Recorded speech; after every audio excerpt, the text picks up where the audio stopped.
कहते हैं शनकादिक ऋषि जिनकी बड़ी बड़ी लंबी उम्र है और संत की इतनी इतनी लंबी उम्र है कि कहते हैं महाराज जीवन में उनके कितने बार इंद्र बदल चुके हैं।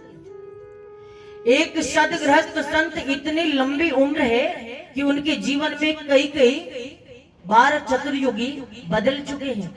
उन्होंने कई चतुर्युगी को देख चुके हैं। आज कहते हैं महाराज सतयुग, त्रेता युग, द्वापर युग, कलयुग, कई युग बदल चुके हैं। ऐसे 88,000 संत जन अपने नित्य कर्म से निवृत्त होकर प्रातः काल जब बैठे थे तो बस उन सभी संतों की मंडली में श्री सुत जी का आगमन हुआ। और जब सुत जी का आगमन हुआ, अब कहते महाराज ये श्री सुत जी कौन है?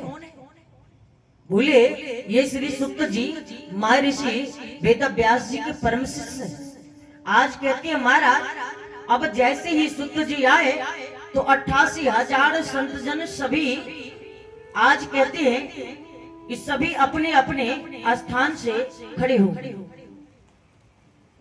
आज सभी के मध्य में, आज सभी के संतों के बीच में आज मात्र 20 वर्ष के आयु वाले एक युवा संत पधारे और उनको देखकर सभी संत अपने अपने स्थान से खड़े हो गए। अब बताओ वहां 88,000 संत जन जो कईयों युग को देख चुके हैं, उस सभी संत जन को क्या आवश्यकता थी कि मात्र 20 वर्ष के आयु वाले सुत जी को देखकर अपने अपने स्थान छोड़। लेकिन महाराज उसे देखकर सभी अपने अपने स्थान से खड़े हो गए। बोले महाराज जैसे सुत जी ने देखा कि सभी अपने अपने स्थान से खड़े हो गए, सुत जी ने कहा कि महाराज आप सभी इस प्रकार अपने अपने स्थान से खड़े क्यों हो गए? हमें आप सभी को देखकर संकोच आ रहा। आप सभी तो इतने ज्ञानी हैं, आप सभी महान पुरुष हैं, हम तो युवा संत हैं, हम तो बाल स्वरूप हैं। आप सभी हमें देखकर अपने अपने स्थान से खड़े क्यों हो गए? बोले सभी संतों ने कहा, बोले सुत जी आप छोटे हैं तो क्या हुआ? बोले शास्त्र कहता है कि धन वृद्धा, बल वृद्धा, आयु वृद्धा अस्थे ते सर्वेपि ज्ञान वृद्धाश्च किंकरा शीश किंकरा। बोले महाराज कोई बल में बड़ा होता है, कोई आयु में बड़ा होता है, कोई कदाचित धन में बड़ा होता है, लेकिन महाराज सबसे बड़ा तो वो होता है जिनके पास ज्ञान होता है, जो करोड़ों अंधकार को मिटाकर जो हमारे हृदय को प्रकाशित कर दे। उससे बढ़कर संसार में कोई ज्ञानी नहीं होता, उससे बढ़कर कोई संसार में बड़ा हो ही नहीं सकता। बोले महाराज आप हमें कोई ऐसी कथा सुनाएं जिससे संसार के लोगों की कष्ट की निवृत्ति हो जाए और कृष्ण की प्राप्ति हो जाए। बोले कृष्ण प्राप्ति करंग सस्त साधनम तत्वधुना। बोले महाराज महात्मा संत विद्वान के पास में जाकर कभी व्यर्थ का प्रश्न मत करो।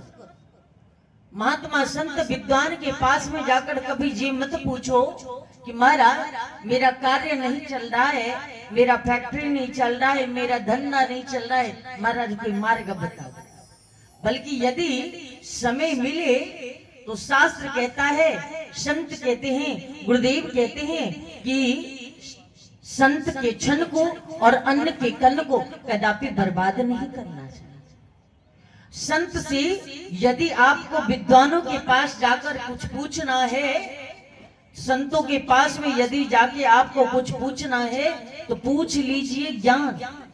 महाराज संतों के पास में यदि जाके कुछ पूछना है, यदि संत का दर्शन करने का सौभाग्य मिले तो संतों से यदि कुछ पूछना है तो एक ही बात पूछिए कि महाराज इस माला को जप करने में मेरा मन कैसे लगेगा, इस मार्ग तक आने में मेरा मार्ग सुगम कैसे बनेगा और हम ठाकुर जी की भक्ति को प्राप्त करने के लिए हम यहाँ तक कैसे पहुंचेंगे, ऐसा कोई मार्ग बता दो। ना कि संतों के पास जाकर ये पूछो कि मेरा काम कैसे चलेगा, मेरा धंधा कैसे चलेगा, मेरा बालक कहना नहीं मान रहा है, मेरे पति मेरा बात नहीं सुन रहे हैं। महाराज यही सब जाके पूछती है ना आप सभी। नहीं महाराज, जिस दिन आप अपने आप को गोविंद को समर्पित कर दोगे, जिस दिन कहोगे तेरे हवाले मेरी गाड़ी, तू जाने तेरा काम जाने, उस दिन से महाराज संसार से पूछने की आवश्यकता नहीं। जिस दिन सब कुछ उसके हवाले कर दोगे ना। लेकिन महाराज गाते तो सभी हो ना, क्या गाते? तेरा तुझको अर्पण क्या लागे मेरा, स्वामी क्या लागे मेरा।